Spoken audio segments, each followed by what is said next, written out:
Ya estamos de regreso, Masa Crítica en Iquique Televisión, en el segundo bloque de nuestro programa, comentarles y reiterarles, cierto que también habíamos invitado a Rubén Berríos, que es el dirigente del Partido Socialista, pero se excusó por un problema de salud, a última hora nos avisó, por eso no está en este panel. Bueno, continuamos entonces, cierto, estamos entrando ya en el área chica, Felipe, con el tema de la eventual nueva constitución, y los temas que de alguna manera la gente dice, bueno, son el cuco, digamos, de tener una nueva constitución, que se podría en el fondo el país desbandar, ¿cierto? Terminar en cualquier cosa, en una Cuba socialista, no sé, donde los soviets se tomen el poder. En definitiva, ese es el miedo que existe, digamos, a que la gente se reúna y diga, este es mi listado de cosas que queremos hacer, queremos que terminen las AFP, queremos un sistema distinto, queremos que las empresas privadas tributen distinto a como tributan hoy día, en fin, una serie de cosas que están ahí, subyacen, digamos, ¿cierto? No están explícitas todavía, pero que de alguna manera, de alguna parte hay que sacar recursos para mejorar la situación, y eso tiene que ver mucho con el tema de los impuestos, y por otro lado tiene que ver, ¿cierto?, con los sistemas de asegurar la salud, ¿cierto?, las jubilaciones, en fin, la educación. ¿Hay un temor realmente de que este grupo de personas pueda llegar a desmantelar el sistema que hemos tenido durante los últimos 30 años? Nosotros en Evópolis, y yo creo que gran parte de Chile Vamos ya está asumiendo de que hay que quitarnos los temores respecto a eso. Yo creo que llevado un buen proceso con buena representatividad desde las bases, es posible llegar a tener una buena constitución con mucha participación, respetando ciertas cuestiones básicas que vengan de donde vengan, le dan estabilidad a nuestro país. Y efectivamente las cuestiones de fondo hoy día, las que urgen, no requieren de la modificación constitucional, pero creo que pudiera caminar por una senda paralela, a lo mejor con más calma, porque es algo relevante para los abogados, la carta fundamental no es que lo rige el resto de los cuerpos legales. Pero en la paralela creo que debemos ir resolviendo cuestiones hoy día. Hoy día el tema de las pensiones no puede esperar. El tema del sueldo mínimo, que tampoco tiene que ver con un proyecto que no tiene que ver con la Constitución, debemos resolverlo. Pero hay una cuestión que ha quedado, yo tengo la impresión un poco al margen, y que dice relación con lo que significa la desigualdad en ingresos. Y ahí voy a lo que significa la reforma tributaria. Hoy día una reforma tributaria que está, creo, con los votos para aprobarse, pero que claramente a poco andar va a necesitar una nueva modificación, puesto que claramente hoy día la demanda por resolver cuestiones de fondo, que se requiere dinero, va a haber que hacer un ajuste. Y esto tiene que ver cómo todos, desde nuestras labores, como funcionario público, como empresario, como pyme, yo también soy un poco más solidario con lo que aquí está ocurriendo. Debemos cambiar nuestra mirada. Los empresarios deben ceder sus ganancias para poder pensar en un país más justo y más estable. El mundo que tiene ingresos de cierto nivel también va a tener que entender que va a tener que colaborar, ya sea para las pensiones, ya sea para la salud pública, ya sea para cuestiones de fondo, hay que colaborar más. Esto llegó para instalarse, que seamos un país más solidario, porque estamos en un mundo hoy día individualista. No me toquen mi metro cuadrado, yo no quiero que nadie me toque mis ganancias, y ahí estoy feliz. Y por otro lado, siento que también todo el mundo quiere que se le resuelvan sus problemas ahora, digamos, y hay, digamos, todo tipo de demandas que pasan por el más deporte, más salud, más, no sé, más recreación, más, y la plata no puede alcanzar para todo. Yo creo que este gran acuerdo nacional tiene que ver con las prioridades, con lo que podemos caminar en forma urgente, en otras con forma más calmada y más segura, pero sí garantizando un buen resultado. Creo que las modificaciones profundas de la Constitución son necesarias, insisto, manteniendo ciertas cuestiones que son relevantes, como que le dan estabilidad a nuestro país. Okay. Lo urgente y lo importante, digamos. Sí. En el ámbito de lo urgente, Cristian, un dato que dentro de los muchos datos que uno puede recoger, ¿cierto?, de repente cuando se hacen los balances, en fin, de fin de año, 590 empresas en nuestro país el año pasado, 590 empresas, estamos hablando de las empresas más grandes del país, sumaron utilidades por 21.673 millones de dólares. O sea, estamos hablando de mucho dinero, y uno dice, bueno, si estas empresas, y tal como tú decías recién, no solo las empresas, los profesionales, en fin, las personas que tienen mejores ingresos, pueden hacer un esfuerzo especial, se podría generar una cantidad de recursos importantes, digamos, para lo urgente, para las pensiones ahora, para el sueldo mínimo ahora, no sé, para los problemas de medicamentos, para la atención en el hospital. ¿Tú sientes que eso también puede ser, digamos, una medida que pueda descomprimir, digamos, la situación como está ahora? ¿O sientes que eso no es lo importante y que hay que irse por el otro lado? O sea, habría que ver cuál es la reacción de la ciudadanía, porque yo creo que no es solo un problema económico esto. O sea, Piñera podría ofrecer un paquetazo y no sé si la gente se vuelve a las casas. Hay una indignación mucho más profunda contra los abusos, contra la impunidad, contra las colusiones. Entonces, claro, o sea, creo que es un tema no solo económico, sino también ético, político, judicial, etcétera. Y ahora se suma el tema de derechos humanos. Entonces, no es fácil ofrecer y tener una solución en el corto plazo si uno fuera a Piñera. O sea, tiene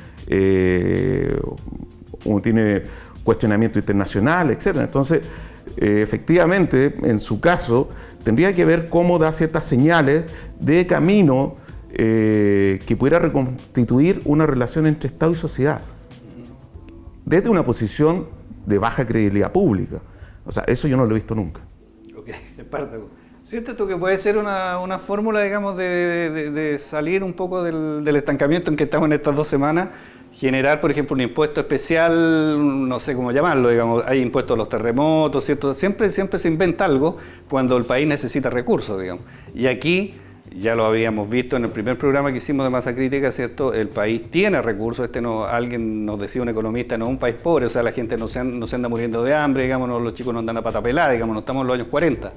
Pero evidentemente que hay gente que gana mucho y otros que ganan muy poco. O sea, la desigualdad, ¿cierto? Siempre se señala, es uno de los países más desiguales del mundo. O sea, ¿hay espacio en este minuto para generar un paquetazo o una medida más potente del gobierno? A ver, si usted me permite hacer una recomendación y que ya la haya canalizado, es muy simple para mí. Yo creo que el presidente Piñera tiene una oportunidad histórica de vestir la institucionalidad chilena con el traje que le corresponde y no seguir con este traje apretado, que es el sistema extremadamente presidencialista, que es el más presidencialista que existe en toda Latinoamérica, y caminar hacia un sistema semipresidencial. Dicho esto, creo que en definitiva los impuestos para las grandes empresas ya está en cuestión, se está tratando, la modificación tributaria no va a avanzar, va a quedar como está, etc. Pero esa no es la solución para poder enfrentar los requerimientos de remedios, hospitales, viviendas, que acá en la región tenemos un déficit de viviendas de 23.000 viviendas. Entonces, si usted tuviera que ponerle una cosa especial a todo ese petitorio, permítame incorporarle ahí las 23.000 viviendas que nos falta acá en la región. Ya. En los años 90, si usted me da un segundito para contarle, que me parece importante estas cosas, poder plantearlas para que la gente, para hacer una provocación, que se meta al Google, que revise un poco las cosas y no se lleven solamente las consignas, que me parecen que es lo más preocupante de todo. En 1990 se hace en Washington una reunión muy importante por parte del Fondo Monetario Internacional y se establecen normas básicas que deben propiciar los estados a fin de ser sujeto de crédito, a lo cual como hace una estructura cualquier banco para prestarle a las personas. Dentro de este consenso de Washington, que establecía, por ejemplo, una cantidad de ministerios prudentes, ya vemos cómo nos estamos desbordando de ministerios, para que vamos a poner el caso de Argentina, también plantea el tema de la cantidad de funcionarios públicos con respecto a la cantidad de empleados privados del mundo sectorial en general, y como regla general se plantea que los empleados fiscales o públicos no deben superar el 4% en un estado eficiente. Le voy a contar que en Chile estamos sobre el 11%. Es decir, prácticamente de 10 personas que trabajan, 1 trabaja en el Estado. Por tanto, los otros 9 tenemos que trabajar para hacerle el sueldo. Lo otro y con niveles de eficiencia bastante cuestionables. Me va a perdonar, pero con sistemas de eficiencia bastante cuestionables. ¿En términos de qué?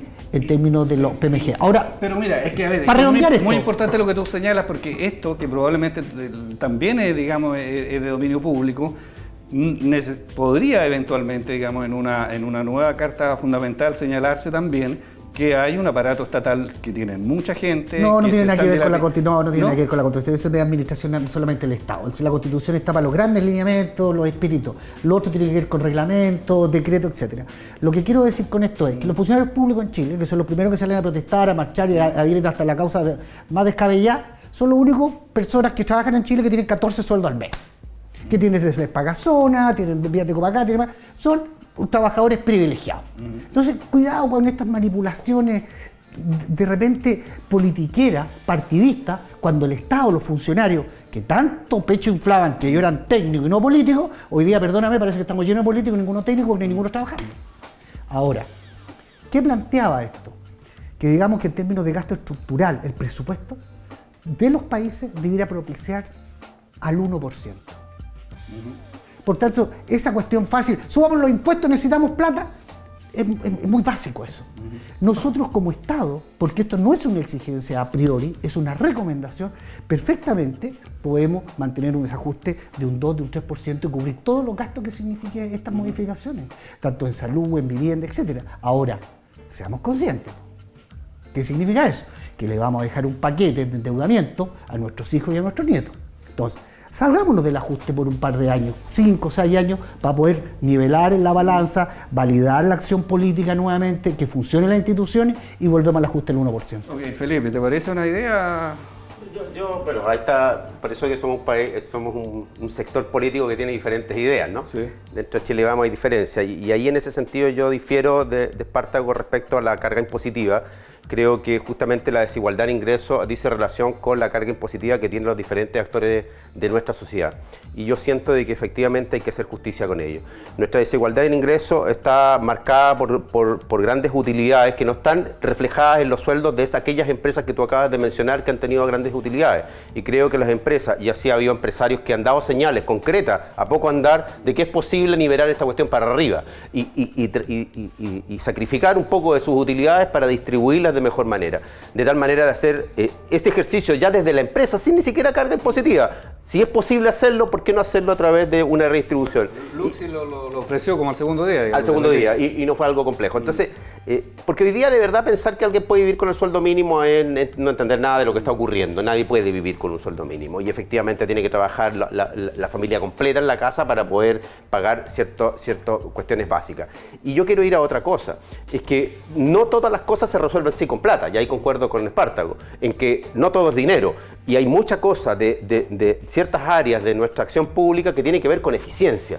Y hay una de la que pongo como ejemplo, que es el área de la salud. Yo creo que no ha habido, y que Espartaco fue consejero regional, el área donde más se ha invertido, desde el gobierno de Michelle Bachelet hasta la época, incluso el primer gobierno de Sebastián Piñera, es donde más se ha invertido y el crecimiento en el presupuesto público ha sido el que ha tenido mayor incremento. Pero alguien se pregunta, ¿ha mejorado de verdad la salud pública?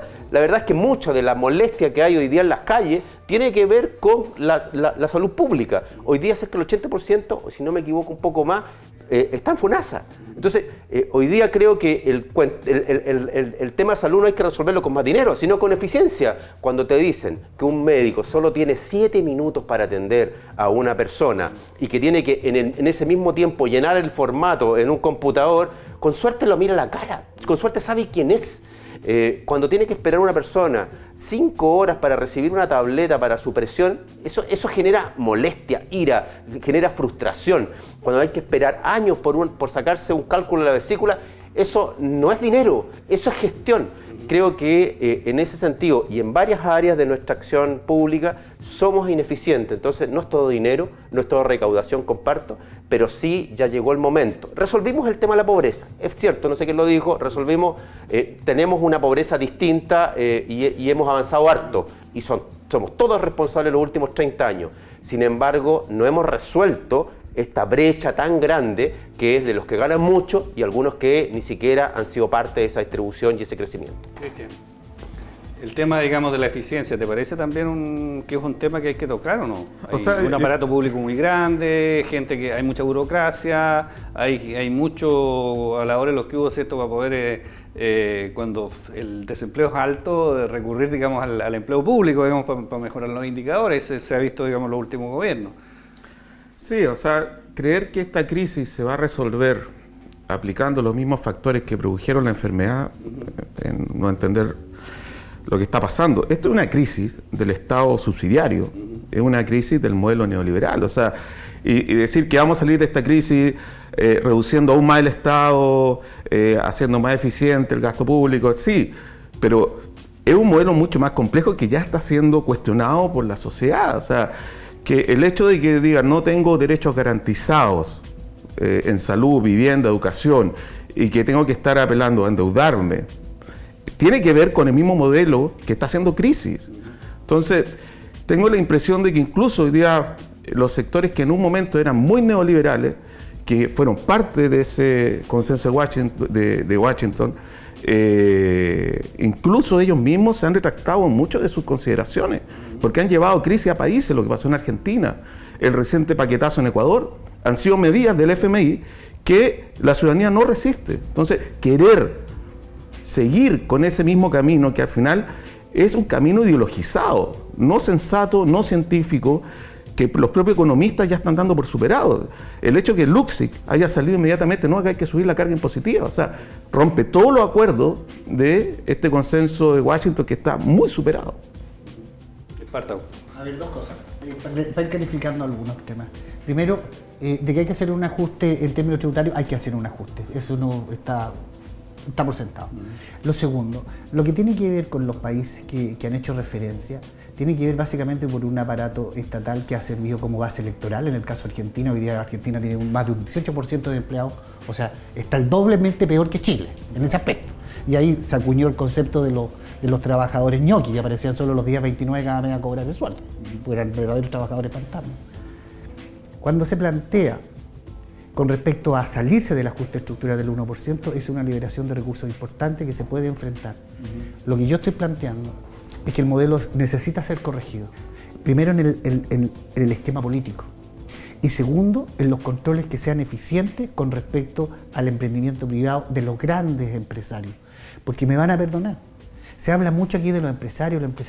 Yo soy un pequeño pyme y como yo somos más del 80% de lo que generamos empleo. Que el Luksic diga que es un multimillonario, que está enriquecido por todas partes, yo le puedo pagar 500 lucas a todos los trabajadores, pucha, qué rico, que me hubiese encantado que lo hubiese podido hacer antes.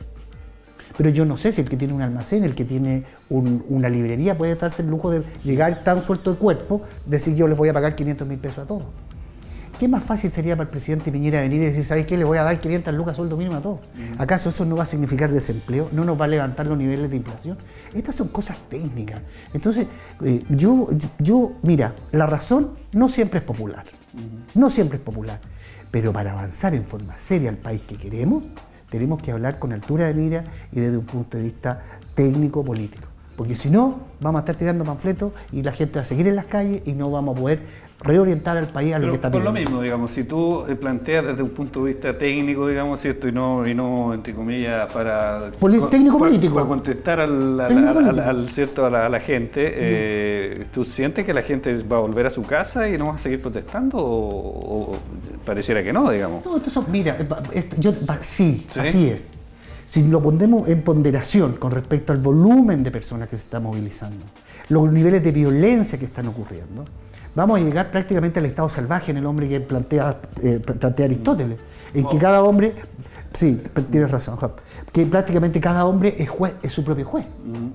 Y eso nos va a llevar ¿a qué? A confrontaciones entre civiles, entre personas que están protegiendo su trabajo, están protegiendo su local. Ya tuvimos un fallecido ahí en Santiago, en Franklin, que era un pequeño emprendedor que recibió un puñalazo y falleció por defender su propio negocio. Entonces, ese tipo de situaciones no pueden seguir avanzando. En ese tipo de situaciones tiene que actuar el Estado. La democracia y la institucionalidad se autodefiende. ¿Cómo se defiende? Con este estado de excepción, cuando se requiere que vayan a proteger los bienes privados de las personas, de las familias, es porque tuvo que salir el ejército a la calle a hacer esta contención. Esto va a ir decantando de una manera distinta a los estudios que ya existen. Va a ser distinto. Por eso se está siguiendo el caso de Francia, que es lo más reciente que tenemos. Felipe, ¿tú sientes que se va a decantar o no? No, yo no creo que vaya a decantar. Yo espero sí que baje el nivel de violencia, que baje el nivel de participación del lumpen, porque hay mucho lumpen aquí, hay que despejar. No hay que, de alguna manera, criminalizar la actividad pública. Yo creo que... Sería un 10.000 secundario acá en Iquique, por sí, claro, y si hubo un par de fogatas por ahí, son los desadaptados de siempre que aprovechan o un partido de fútbol o un concierto de rock o esta circunstancia. Yo creo que hay que despejar eso y hay que mantener esto como debe ser, encauzado respecto de la expresión natural de la gente a seguir manifestando su molestia. Ahora, ¿cuándo va de verdad esto a decantar? Yo siento que de verdad cuando se sienta que hay éxito en lo que ellos han planteado, porque muchos de estos movimientos en forma aislada, no más AFP, los estudiantes, el sector público, algunos distintos planteamientos, han tenido sus movilizaciones, las han depuesto y no han tenido resultados. Entonces, hoy día hay un cúmulo de necesidades que resolver. Es cierto, hay que ser sensato también. No es posible resolverlas todas. Nada se resuelve de la noche a la mañana. Esto hay que resolverlo de forma clara. Por eso es que el gobierno tiene un gran desafío. Concuerdo con Espartago que el presidente Piñera le tocó, una vez más, la vez pasada nos tocó reconstruir el país luego del 27F.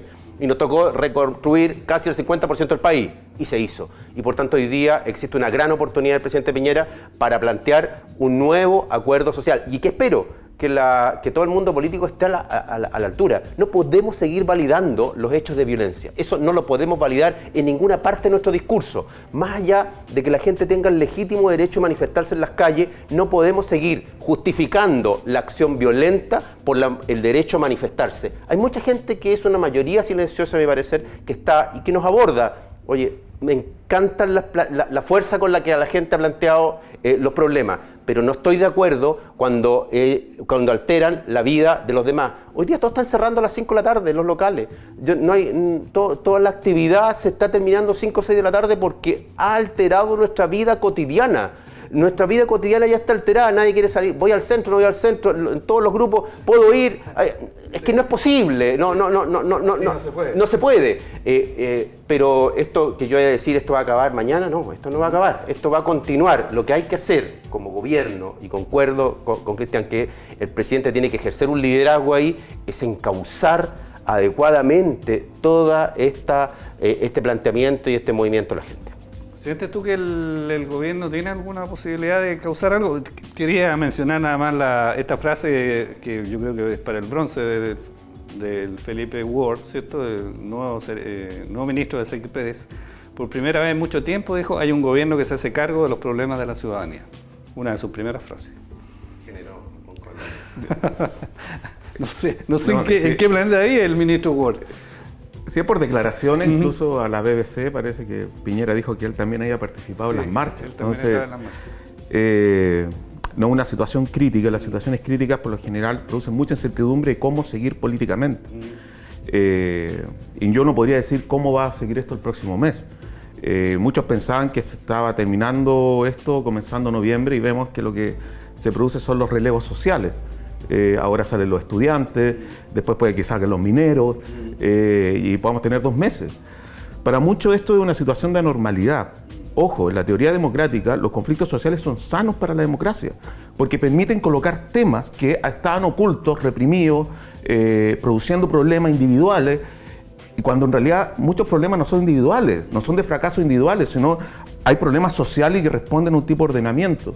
Entonces, tengo la impresión de que esta es una crisis profunda y que, ojo, no confundirse en el hecho de que bajen las movilizaciones, que significa que volvemos a un estado de pacificación, sino que el divorcio entre Estado y sociedad puede seguir existiendo, se puede expresar ¿de qué forma?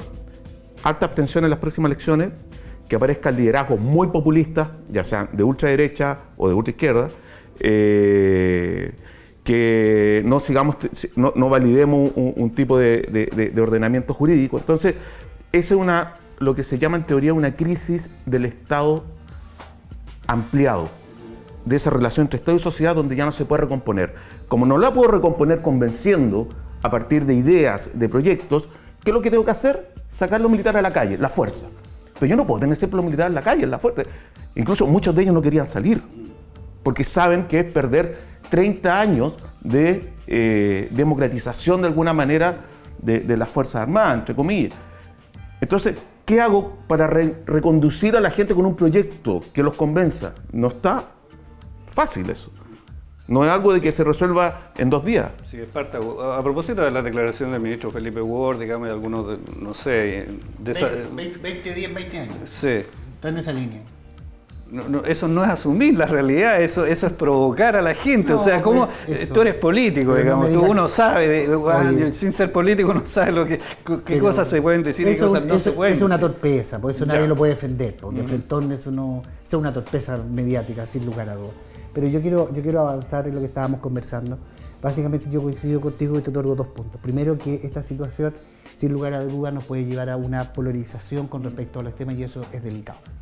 Segundo, el segundo punto que estoy de acuerdo contigo es que cuando los temas, las marchas, este tipo de actividades, la asamblea, ponen en la mesa la discusión, esa discusión que se va generando acelera las soluciones. Eso es lo bueno. ¿Qué es lo que corresponde ahora? Las personas tienen un nivel de madurez muy superior a lo que algunos creen. Nadie está pidiendo que las cosas se solucionen en 20 días, en 30 días o 60 días. Eso todo el mundo lo entiende. Lo que yo creo que ahora lo que corresponde, sin lugar a dudas, es primero que los actores políticos que están en el Congreso, a esos actores políticos me refiero, que están validados hace menos de 2 años que fueron electos. Serán buenos, malos, chascones, pelados, no importa, están validados. Porque aquí lo que tenemos que defender y lo que están tironeando es la democracia. Todos debemos salir a defender la democracia y a respetar nuestra institucionalidad. Pero para que ellos se validen, como primera acción, y ya han dado algunos pasos, y eso debería tener más difusión, primero, restringirse las reelecciones y disminuirse los sueldos. Ahí van a tomar posición. Segundo, y aquí cierro, y después de eso, el gobierno, el Ejecutivo, no basta con que entregue medidas aisladas, lo que tiene que entregar es una hoja de ruta en 90 días, 180 días, tantos días, para que la comunidad ya tenga un horizonte de solución de sus problemas. Ok, bueno, se nos pasó volando el segundo bloque del programa. Vamos a hacer una pausa. Estamos en Masa Crítica en Iquique Televisión y ya estamos de regreso con ustedes.